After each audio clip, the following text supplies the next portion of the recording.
तो दोस्तों आज के इस वीडियो में हम लोग ऐसे सवाल को सॉल्व करना सीखने वाले हैं। जैसे कि सवाल दिया है 4 - 4 गुणा 4 और ये जो चिन्ह लगाया है ना इसके साथ, बस यही मेन कन्फ्यूजन की जड़ है। ये चिन्ह होता है फैक्टोरियल का चिन्ह। तो जो ज़्यादा दिमाग वाले लोग होते हैं वो क्या देखते हैं कि 4 - 4 गुणा 4 फैक्टोरियल। तो पहले 4 - 4 को कर लेते हैं। तो 4 में से जब 4 जाएगा तो कितना आएगा आपका? 0 आएगा। और 0 का किसी भी चीज़ से गुणा करेंगे, ऐसे करते हैं 4 - 4 कितना होता है? 0 हो जाएगा, ठीक है। और गुणा 4 फैक्टोरियल, ठीक है। अब यार 0 का गुणा किसी से भी कर लो, 0 होता ही है बदतमीज टाइप का। 0 का गुणा किसी से भी कर लो, सबको अपने जैसा बना लेता है। 0 का गुणा 4 से करो, 1000 से, लाख, अरब, करोड़, मिलियन, जितने से भी करो, सबको क्या करता है? सबको 0 बना लेता है। तो ये लोग क्या करते हैं, जो ज्यादा दिमाग वाले लोग हैं, 4 में से 4 घटा के 0 आ जाता है। और गुणा 4 फैक्टोरियल जब करते हैं तो ये 0 आ जाता है। लेकिन ये जो आंसर है ये बिल्कुल ही गलत आंसर है, ठीक है। तो इस तरह से आपको जल्दबाजी में सॉल्व नहीं करना है। अब जो इसका तरीका होता है मैं वो आपको बताता हूँ। यहाँ पर आप ज़्यादातर लोग क्या करते हैं, गलती कर देते हैं, 4 - 4 आप पहले कर देते हैं। तो सबसे पहले ये समझो कि भाई ये जो चिन्ह है फैक्टोरियल का चिन्ह, तो ये क्या होता है। तो यहाँ सबसे पहले समझ लेते हैं फैक्टोरियल के बारे में। क्या है, देखिए क्लियर आ रहा है ना, क्या है, फैक्टोरियल के बारे में समझ लेते हैं, ठीक है।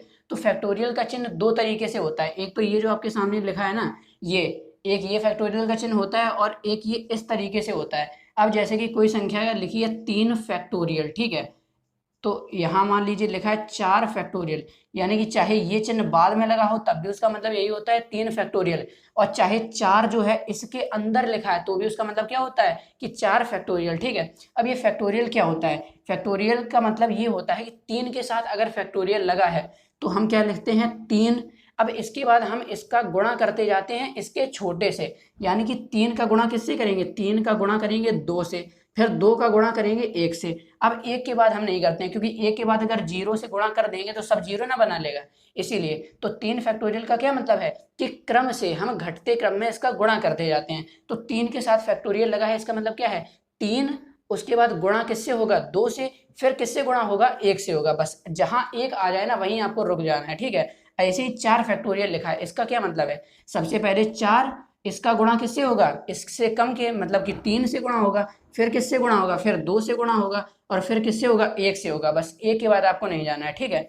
अब ऐसे ही कर लेते हैं गुणा। तो 3 का 2 से गुणा करेंगे, 3 दूनी 6, 6 एकम 6, तो यानी कि 3 फैक्टोरियल का मान क्या होता है? 6 होता है, ठीक है। इसी तरह ये 4 फैक्टोरियल है, इसका मतलब क्या है? 4 गुणा 3 गुणा 2 गुणा 1। इसी जगह मान लो होता है 6 फैक्टोरियल, तो 6 फैक्टोरियल का मतलब क्या होता है? 6 गुणा 5 गुणा 4 गुणा 3 गुणा 2 गुणा 1, ठीक है। अब 4 फैक्टोरियल है तो 4 तियां 12, 12 दूनी 24 और 24 एकम 24, यानी कि ये जो 4 फैक्टोरियल है इसका मान क्या होता है? इसका मान 24 होता है, ठीक है। तो अब क्या करते हैं, बस यही मेन कंफ्यूजन की जड़ थी।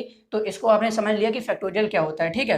अब क्या करना है हमें, आगे इसको सॉल्व करते हैं। तो 4 - 4 लिखा है। अब इसके लिए आपको बोर्डमास का रूल तो पता ही होगा, BODMAS, बोर्डमास। कई लोग इसको बदमाश बोलते हैं, बदमाश नहीं होता है, बोर्डमास रूल होता है, ठीक है। अब ये आप देख लीजिए, फैक्टोरियल स्क्रीनशॉट लेना चाहते हैं तो स्क्रीनशॉट इसका ले लीजिए। तो चलिए अब हम इसके बाद ये समझ लेते हैं, फैक्टोरियल तो आपको समझ में आ गया। अब इसके बाद क्या है हमारा, ये भैया बोर्डमास रूल, BODMAS, बोर्डमास। इसमें क्या होता है? इसमें बी से मतलब होता है ब्रैकेट। ब्रैकेट यानी कि कोष्ठक होता है। तीन तीन तरह का कोष्ठक होता है। एक ये स्मॉल ब्रैकेट होता है, एक ये मझला वाला होता है, और एक ये क्या होता है? सबसे बड़ा ब्रैकेट होता है, ठीक है। ओ मतलब होता है, ओ यानी कि ऑफ, ठीक है। इसी सवाल में आपको मैंने क्या बताया, फैक्टोरियल भी समझा दिया। इसी सवाल में बोर्डमास का रूल भी है, तो बोर्डमास भी आप अच्छे से समझ लीजिए, ठीक है। इस वीडियो में आप ये सवाल भी सॉल्व करना सीख जाएंगे, फैक्टोरियल भी आपको पता चल गया क्या होता है, और ये बोर्डमास का रूल क्या है ये भी आप अच्छे से सीख लीजिए। तो ओ से होता है ऑफ। ऑफ को हिंदी में हम क्या कहते हैं? का कहते हैं, ठीक है। मतलब कि कोई सवाल लिखा है तो उसमें आपको ऐसे दिया जाएगा, जैसे कि 4 का 5, यानी कि 4 का 5, और इंग्लिश में लिखा होगा 4 ऑफ 5, ठीक है। ऑफ लिखा होगा। और इसको जब हम, का जो है ये हिंदी शब्द है, ऑफ इंग्लिश शब्द है, इसको जब हम मैथ में कैलकुलेशन करते हैं तो इसको हम क्या मानते हैं? इसको हम गुणा मानते हैं, ठीक है। यानी कि मैथ में अगर आपको कहीं का दिखता है ना तो इसका मतलब वो गुणे में बदल जाता है, ठीक। इसके बाद डी, डी यानी कि डिवाइड, भाग।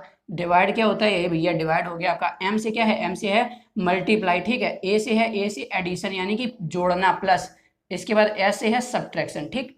ये आपने समझ लिया। अब ये BODMAS जैसा लिखा है ना उसी तरीके से क्वेश्चन में सॉल्व करते हैं। अब जैसे क्वेश्चन में अगर मान लो bracket of, divide, multiply, addition, subtraction, ये सब चीजें मिलती हैं तो आप कंफ्यूज हो जाते हैं कि भैया पहले ब्रैकेट को सॉल्व करें, पहले घटाएं, पहले जोड़ें, पहले गुणा करें, पहले क्या करना है? तो इसके हिसाब से आपको करना है। सबसे पहले क्या है बी, यानी कि जो सवाल होगा अगर उसमें कहीं ब्रैकेट है तो ब्रैकेट को सॉल्व करेंगे। उसके बाद होता है ओ, यानी कि ऑफ, ऑफ मतलब कि का, अगर कहीं आपको ऑफ या का दिखता है तो सबसे पहले उसको गुणे के चिन्ह में बदल के उसको सॉल्व करेंगे, फिर डिवाइड को सॉल्व करेंगे, फिर मल्टीप्लाई को, फिर एडिशन और फिर सब्ट्रैक्शन को हम सॉल्व करेंगे। इस क्रम से हम करते हैं। अब जैसे कि इसमें क्या है बी, मतलब कि ब्रैकेट इसमें दिया नहीं है, नहीं दिया है तो छोड़ो, इससे कोई मतलब नहीं। ओ है ऑफ, देखिए कहीं ऑफ इसमें है, नहीं दिया है, तो चलिए इसके आगे बढ़ते हैं। ऑफ नहीं दिया है, फिर आते हैं डी पे, डिवाइड, डिवाइड भी नहीं दिया है, ठीक है। मल्टीप्लाई, मल्टीप्लाई यहाँ दिया है, मल्टीप्लाई दिया है और सब्ट्रैक्शन दिया है, दो चीजें। तो मल्टीप्लाई और सब्ट्रैक्शन में पहले क्या आता है, मल्टीप्लाई है ना ऊपर, तो सबसे पहले हम मल्टीप्लाई को सॉल्व करेंगे, उसके बाद हम क्या करेंगे कि घटाएंगे यानी सब्ट्रैक्शन को सॉल्व करेंगे।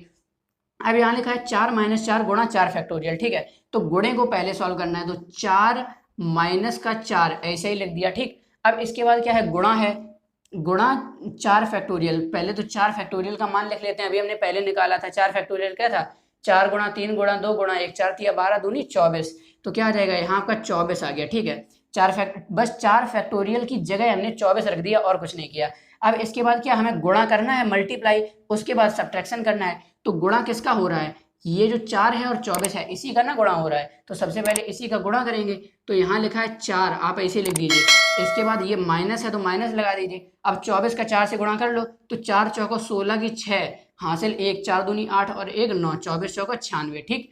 अब इसके बाद क्या है, ये जो 4 है ये काहे का है, कुछ चिन्ह नहीं लगा है, यानी कि प्लस का है। जब किसी संख्या के आगे कोई चिन्ह नहीं लगा होता है तो वो क्या होता है, प्लस का होता है, धन की होती है अपने आप में, ठीक है। अगर अब यहाँ माइनस लगा है, 96 के आगे माइनस लगा है, यानी कि ये जो संख्या है ना ये माइनस की है, ऋण संख्या है, ठीक है। तो ये क्या हो गया, ये प्लस की संख्या है, ये माइनस की संख्या है। तो प्लस और माइनस को सॉल्व करते हैं तो क्या आता है, माइनस ही तो आता है ना। तो प्लस माइनस क्या होता है, प्लस माइनस माइनस होता है। तो भैया तो 96 और 4, प्लस का 4 है माइनस का 96 है, तो प्लस है और माइनस है तो क्या करेंगे, माइनस करेंगे, घटाएंगे ना। तो 96 में से 4 को घटाएंगे क्योंकि 96 बड़ा है, तो 96 में से 4 घटा दीजिए, क्या आएगा आपका 92 ना आ जाएगा, 92 आ गया। अब इसके बाद हम क्या करते हैं कि अगर एक प्लस है एक माइनस है तो घटाते तो हैं, लेकिन चिन्ह किसका आता है इसके सामने, चिन्ह उसी का आएगा जो संख्या बड़ी होगी। अब जैसे कि ये माइनस वाली संख्या 96 है, प्लस वाली 4 है, तो 96 4 में बड़ा कौन है, 96 तो है, ज्यादा पावरफुल कौन है, कौन ज्यादा बड़ा है, तो 96 ज्यादा बड़ा है, तो जो इसका चिन्ह है इसी का तो ज्यादा मान होगा। तो ये जो 96 है ये बड़ा है और इसका कौन सा चिन्ह है, इसका माइनस चिन्ह है, तो प्लस माइनस होके माइनस 92 तो आ गया। तो अब ये जो 92 है ये प्लस का होगा कि माइनस का होगा, आप लोग बताइए। ये जो चिन्ह है माइनस, इसकी वाली संख्या बड़ी है तो इसी का चिन्ह आएगा, तो ये माइनस का 92 हो जाएगा। ये जो माइनस का 92 है ना ये आपका आंसर हो जाएगा। ये आपका आंसर हो गया, हमारा मार्कर भी चलना बंद हो गया, ठीक है। अब अगर आपको ये अच्छे से समझ में आ गया तो वीडियो को लाइक करिए, चैनल पर नए हैं तो चैनल को सब्सक्राइब कर लीजिए, ठीक है। अब ऐसी नई मजेदार वीडियो में आपसे मिलते हैं, तब तक के लिए धन्यवाद, बाय बाय, टेक केयर।